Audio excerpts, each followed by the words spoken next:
Hello students, welcome to the daily news analysis. I am your educator Prithviraj Singh. We'll be understanding the new important news articles of 14th of February 2022. Guys, today is also the National Solidarity Day for those soldiers who lost their life at Pulwama on 14th February 2019. So we at ClatPrep stand in solidarity of all the Jawans and the military personnel who lost their lives on 14th of February in 2019. Let us start with the important news articles. In the Hindu newspaper, the very first page, the front page, read about India being non-committal on funding curbs on UK NGOs. Now guys, there have been many issues about NGOs and working in India, especially those NGOs which receive foreign funds or foreign contribution, right? It has been alleged that many funds which are being received by the NGO are being used to fulfill the vested interest of the foreign agencies, right? And there were allegations that they were being diverted into wrong use, probably to disintegrate the country. So therefore government had formed an act to regulate the foreign contributions in India. The first act came in the year 1976, right? And many a times it has been amended, and probably you would be knowing that in 2020 again it was being amended, and it has made the provisions much more stringent, right? So let us discuss what are the issues. Now in a UK based NGO called as Oxfam, right? You would be knowing, guys, Oxfam International is works in collaboration with United Nations Development Program, and they issue one of the poverty index in India called as multi-dimensional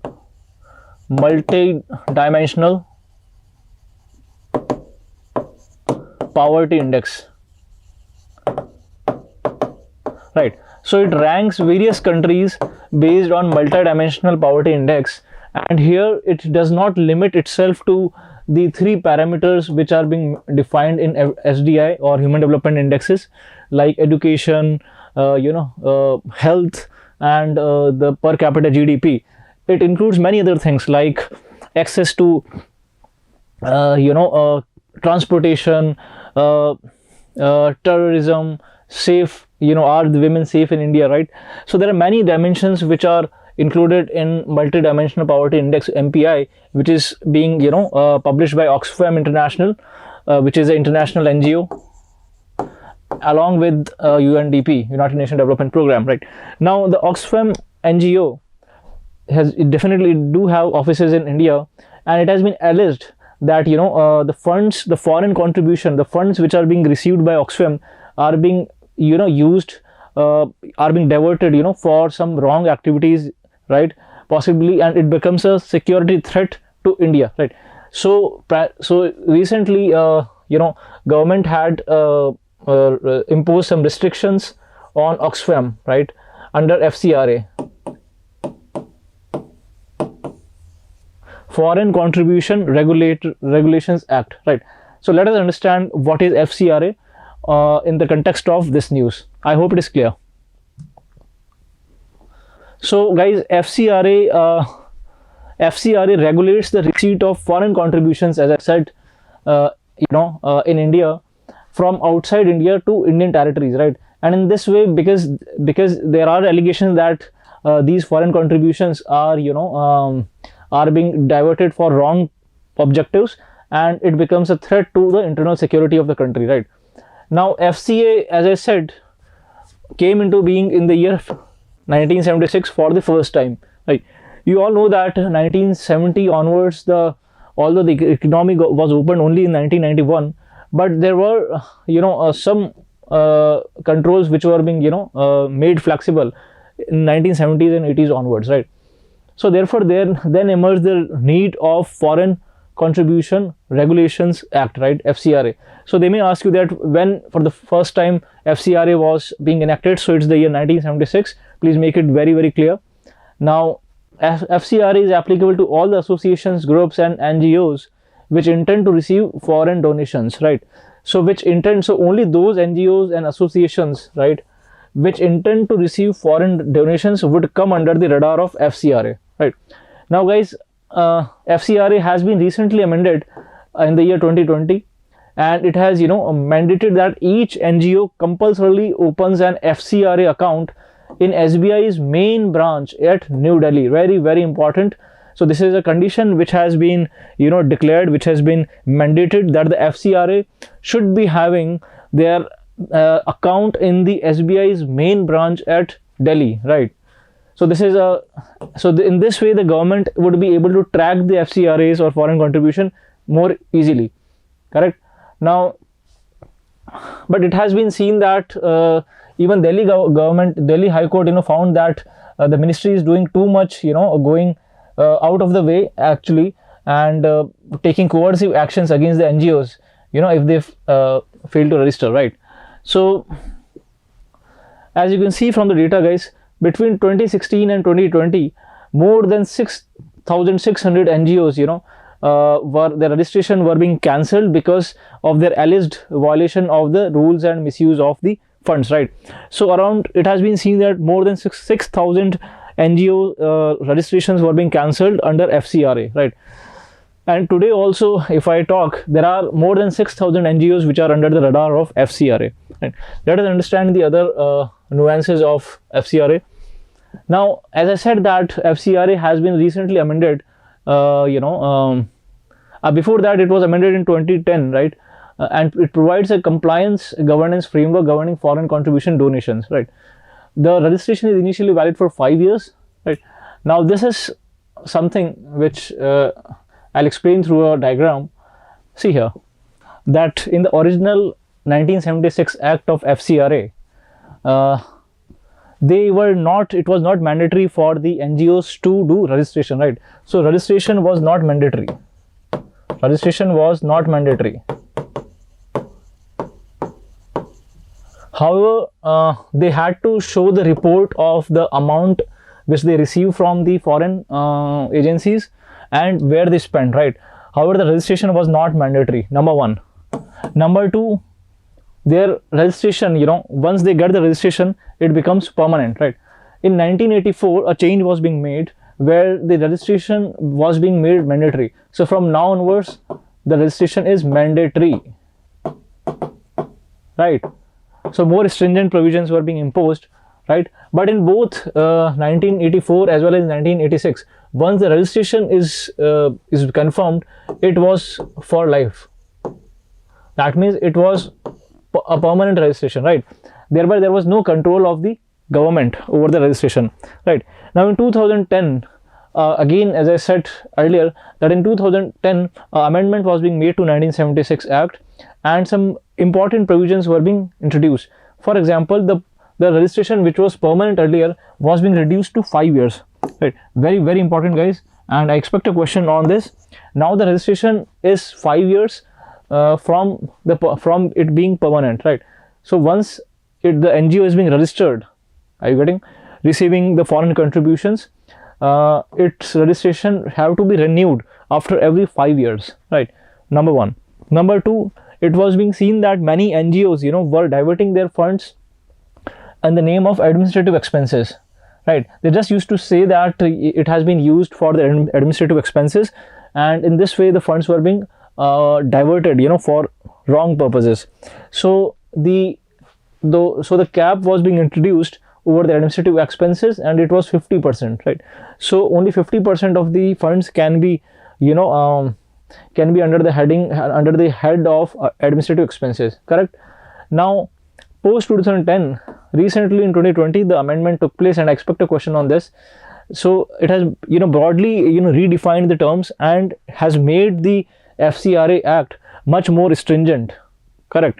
So the journey, the timeline of FCRA from 1976 till to 1984, then amendment in 2010, and then recent amendment of 2020, right? So will be looking at the changes which are being, you know, mentioned under 2020 amendment of FCRA, right? I hope it is clear. So again, I'll go to the slide.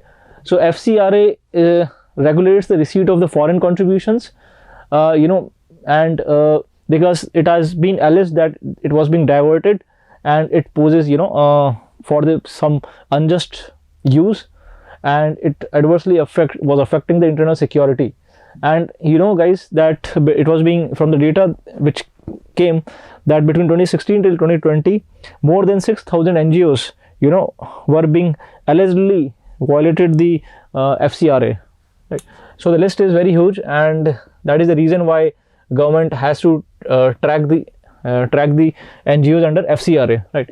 Now in 2010 FCRA, we have already understood that the registration is initially valid for 5 years. And moving ahead, now very important, foreign contribution is any donation, delivery or transfer made by any foreign source of any article, as long as it is not given as a gift, right? Gifts, gifts for personal use won't be considered under the broad definition of FCRA. It would only include donations, delivery or transfers made by any foreign source of any article, number one, right?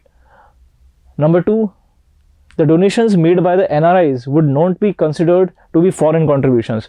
I expect a question on this, guys.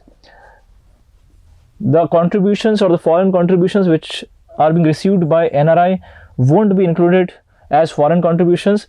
Only those contributions which include the person of Indian origin, right, would be included under foreign contribution. I expect an answer on this question on this, so I hope it is clear. So the timeline that we have discussed, now as far as 2010 Act goes, the members of the legislature, right, be it the parliament or the Vidhan Sabha, right, of the political parties were not included, were actually prohibited to receive the foreign donations, right? So that means the government officials, the judges, the media person, the MLAs and the MPs were being prohibited from receiving any foreign contribution, because guys, it was being seen that foreign contributions may influence their decisions, right?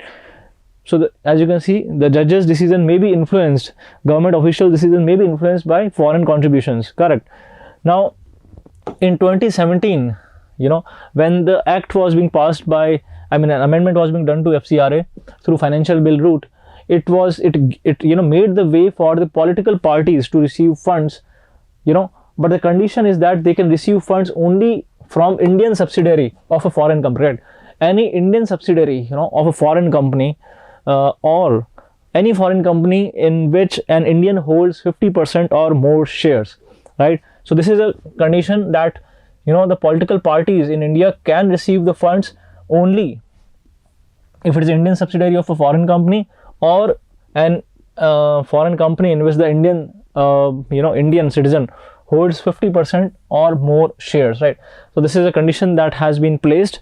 Now until a decision is being made, the association is unable to access the new donation, so on and so forth, right? So now let us understand the changes which are being made by FCRA Amendment Act 2020. Now they have expanded the definition, they have redefined the terms, making it much more stringent, right? As you can see, guys, earlier the FCRA prohibited judges, government servants, employees of the government owned or controlled corporations from receiving the foreign contribution, right? Now this has expanded the list to include the public servant also, right? So public servant, under the definition given in section 21 of IPC, so they have expanded the list of persons who are prohibited from receiving foreign contribution, and they have added public servant also in this definition, right? The second thing that was being changed under FCRA 2020 was, earlier it was being seen that the NGOs were diverting the foreign contribution to others. They were transferring it, they were transferring the foreign contribution to others, right? And in this way they were evading the them to be scanned under FCRA, or evading the radar of FCRA, right? So this has changed in 2020. Now now they are prohibited to divert or transfer the funds which they receive as foreign contribution, right? So no transfer of funds can now be taken place, right? Number two. Number three, as far as administrative expenses are concerned, we have learned that earlier the cap was 50%. Now it has been lowered to 20%, right? That means making it much more strict and stringent, right? So the cap, which was 50%, is being reduced to 20%, right? Now, so this is some important changes of FCRA 2020. The next thing, as you can see on the screen, the account of the NGO which claims to receive the foreign contributions, right, has to open their account in SBI branch at New Delhi, right? Number 5. Next, they also have to provide the Aadhaar cards, very, very important, and in this way the government would be able to track them, right? So the Aadhaar card of all the office bearers, the directors and the key functionaries of the NGO have to be has been made mandatory, and if in case it is a foreigner, then the copy of passport or the overseas citizen of India card is required, right? I hope it is clear.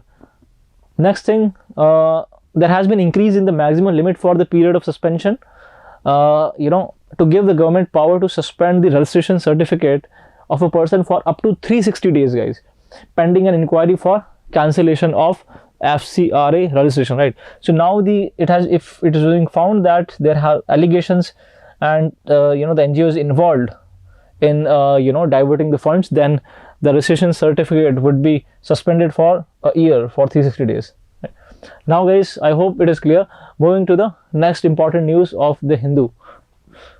Now, so in this article we'll be learning about Prevention of Money Laundering Act, PMLA, and Kapil Sibal from Congress. He has said, he is also advocate, he has said that Supreme Court is examining the allegations of rampant misuse of PMLA, right? And he alleged that government and the enforcement directorate is subverting the act, right? So guys, PMLA, Prevention of Money Laundering Act. Now PMLA Act, restricts or prevents any money laundering.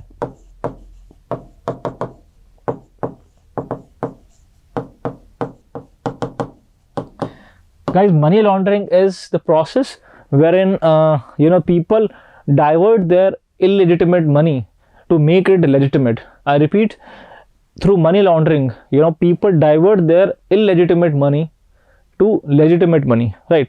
And it has been seen that government is over jumping its domain in actually declaring any act as under PMLA, right? So let us understand the PMLA. Now PMLA, guys, is to investigate the conversion of illegitimate money, as I said, into legitimate money.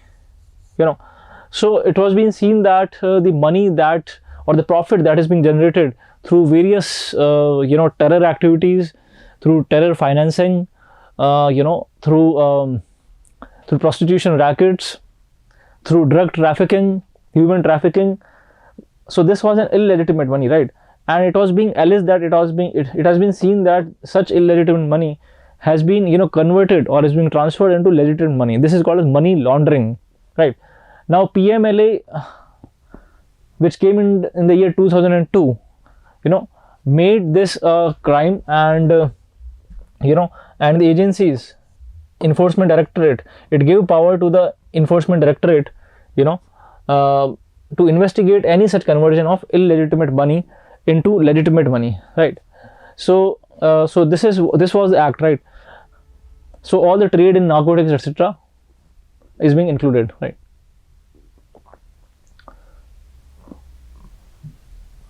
Now the next slide. Now money laundering is a process of the criminal proceeds, right? Is processing the criminal proceeds, right? Proceeds means whatever profit that an individual generates is called as proceeds. So if it is a criminal proceed, means a profit generated from a wrongful act, to disguise their illegal origin, right? Because that money is now being converted into a legitimate money.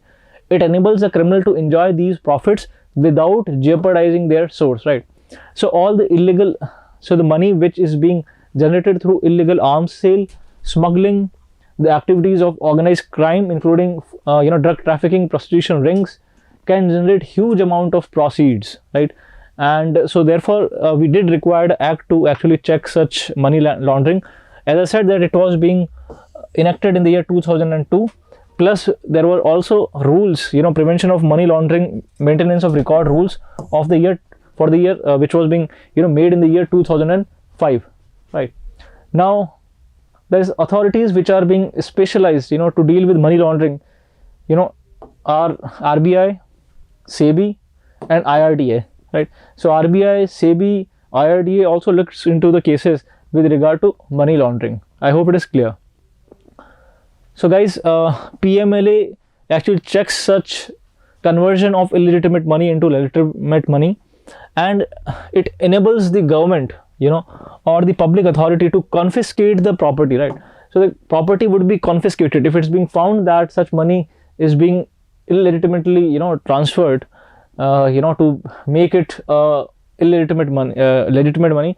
Then the property of the person would be confiscated, the property which he earns from the illegally gained proceeds. Right, now any person who directly or indirectly attempts to indulge, right, or assist the person who is actually involved in any process or is a party to the activity connected with the proceeds of crime, they all would be held under the radar of PMLA Act 2002. Right.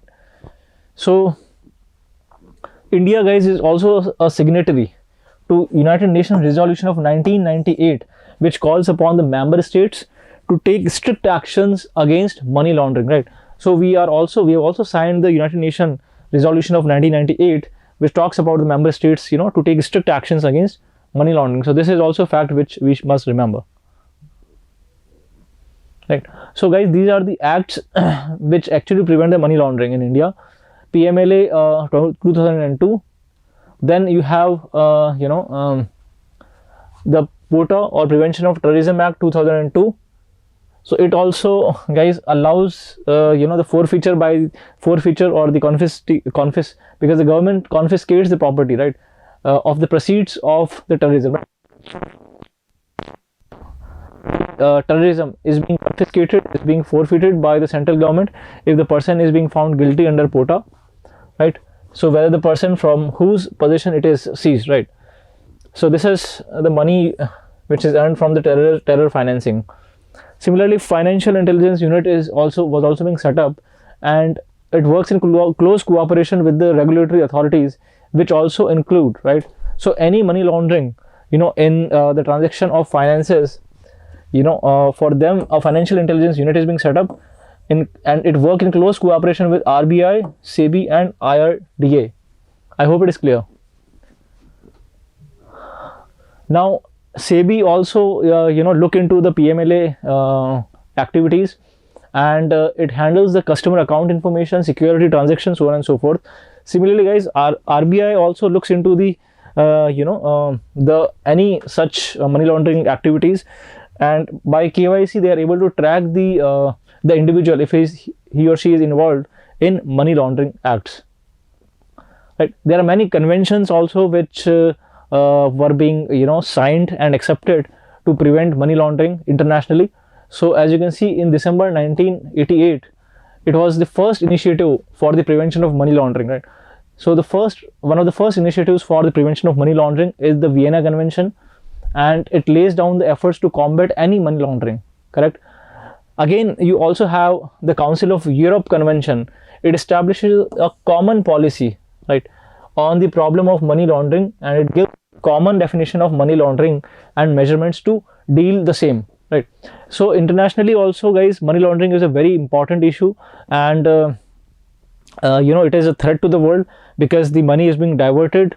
The illegitimate money is being converted into legitimate money through many channels. Right, so the money that the terrorists receive from illegitimate sources is being converted, whatever proceed that is being generated is being converted to legitimate money. So that is a problem across the world. So therefore many conventions like the Vienna Convention or the Council of Europe Convention also talks about the same. Right, now you all would have learned about the Financial Action Task Force, FATF. Right, FATF is also a intergovernmental body, and mind you, it was also being asked in the previous examination of Clat. It was formed in the year 1989 and it is headquartered at Paris. Right, and India is definitely part of FATF and FATF, and it places the country into various lists like blacklist, grey list, right, if the country is not stopping any money laundering activities, right. Now many recommendations have been recognized by FATF, which are recognized by international standards, right. Similarly, you also have United Nations Global Program Against Money Laundering, established in the year 1997, right. I hope we are clear with the money laundering. Coming to the next news, guys, on the screen, recently LIC, right, Life Insurance Corporation, has launched the IPO, right, and the government to offload 5% stake, right. So the central government is planning to sell 5% stake in IPO, right.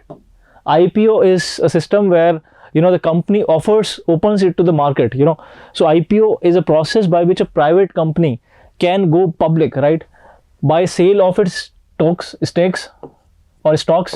to general public, right. So whenever a private company is going public, right, for the first time, it is called as IPO, initial public offering, right. And recently LIC, which is a profit making unit, the government has planned to sell 5% stake in IPO, right, of Life Insurance Corporation. So it's a big move. Why? Because it would be the country's largest sale, right, because LIC is generating heavy profits, and therefore when it's being sent for IPO, it would definitely be profitable for the government, right.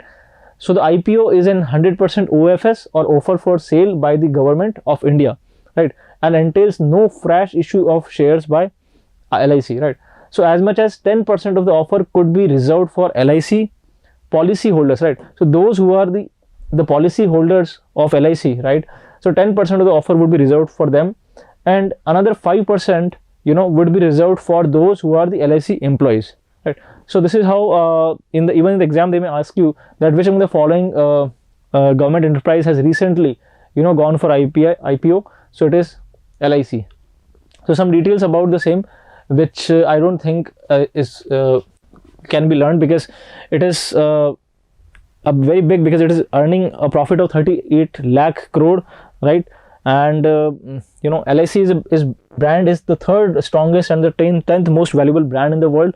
So therefore this IPO would be very, very fruitful for the government, right.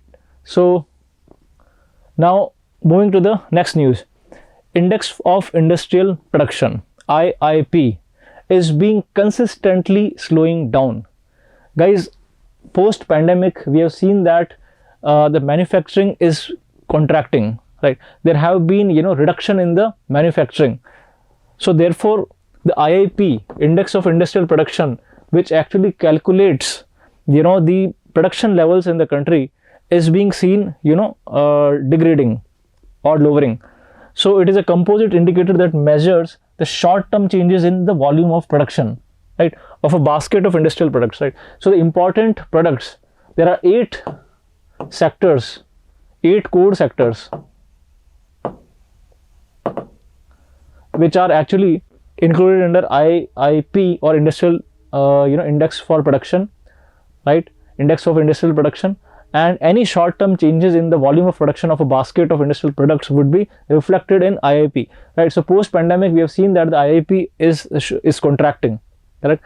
Now they may ask you that which among the following organizations publishes the IIP figures. So it is the Central Statistics Organization, CSO. Now guys, it is known as NSSO, National Statistics Office, and NSO works under Ministry of Statistics and Program Implementation. So there is a ministry called as Ministry of Statistics and Program Implementation, and it has its agency, an organization called as National Statistics Organization or Office. It publishes the IIP figures. At the same time, it also publishes the figures for GDP, gross national product, gross domestic product, national income, so on and so forth, right, plus the figures for inflation, consumer price index, wholesale price index, so on and so forth, right. So they all are being issued by NSO, National Statistics Office, and it works under Ministry of Statistics and Program Implementation, right? Now it has divided the sectors into two: broad sectors and use-based sectors. Broad sectors are those which, you know, are very huge, like the mining, manufacturing, electricity. Use-based sectors are like basic goods, capital goods, and intermediate goods. I hope it is clear. Let us understand how many sectors are included. As I said, guys, that 8 core industries are included now, and they are mentioned on the screen. Now the question are asked that which among the following is one of the core sectors to be included in IIP. So I am giving you a mnemonic.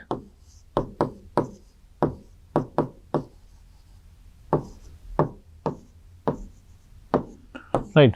So by this you can remember the sectors which are included, right? So there are 8 sectors, 8 core sectors. Friends C cube, right? So it is 5 plus 3, 8, right? So 8 core sectors, Friends C cube. Fertilizers, right? As you can see, fertilizers, refinery products, then your electricity, then natural gas, then steel, then C cube means coal, crude, and cement, right? So these are the 8 sectors which are included you know, under the calculation of IIP, or Index for Industrial Production. Friends C cube is the mnemonic which would help you in memorizing the things, right? Now the second question which is being asked on IIP is the percentage contribution, right? So you can see, guys, the highest percentage contribution comes from refinery products, 28%, right? So out of the total weightage, the weight of refinery products is 28%, right? And the second highest, as you can see on the screen, is electricity, right? And the third highest is steel, right? So they generally ask that arrange the following sectors in the descending order or ascending order. So the highest contribution is that of the refinery products, right? The second highest is that of electricity, and the third highest is that of steel, right? So refineries, electricity, and steel contributes highest in the IIP, right? I hope it is clear. It is very, very important, right? Now the base year that is being used to calculate the IIP is 2011-12, right? Mind you, this is the same year which is also being used to calculate the GDP in India, right? So the real GDP in India is calculated on the base year of 2011 and 12, number one. Even right, so this is also very important. So 2011-12 is the base year for the calculation of Index for Industrial Production, right? I hope it is clear. Moving ahead. Now, who uses IIP data? Definitely it is also being used in gross value added, as I just said that it is used in the calculation of the GDP in India, right? GDP, when you subtract you know the depreciation from GDP, you will find gross value added, correct? So this is how it works. And IIP base year has been changed, you know, to 2011, 2012, you know, from earlier it was 2004-5, and it was been changed in the year 2017, and now the base year is 2011-12, right? Now if majorly it is being, you know, because the data is being arrived by many organizations, but the major chunk of data, you know, is being collected from the Department for Promotion of Industry and Internal Trade, right? Now this department, very important, Department for Promotion of Industry and Internal Trade, it works under Ministry of Commerce and Industries, right? It works under Ministry of Commerce and Industry, the Department for Promotion of Industry and Internal Trade, right? So it is the source for the major chunk of data for the calculation, right? However, it is not the only one. There are many other agencies which are involved in the you know, assimilation of data used for IIP. Let us see them, right? As you can see, DPIIT is definitely there, Indian Bureau of Mines is there, Central Electricity Authority is there, T-Board, etc. They all, you know, collate the data and arrive at the figure of IIP. Definitely it is being arrived by the National Statistics Office working under Ministry of Statistics and Program Implementation, right? So this is all for the day, guys. I hope you enjoyed the session. I wish you all the best. I'll see you in the next class with new news. Good day, goodbye.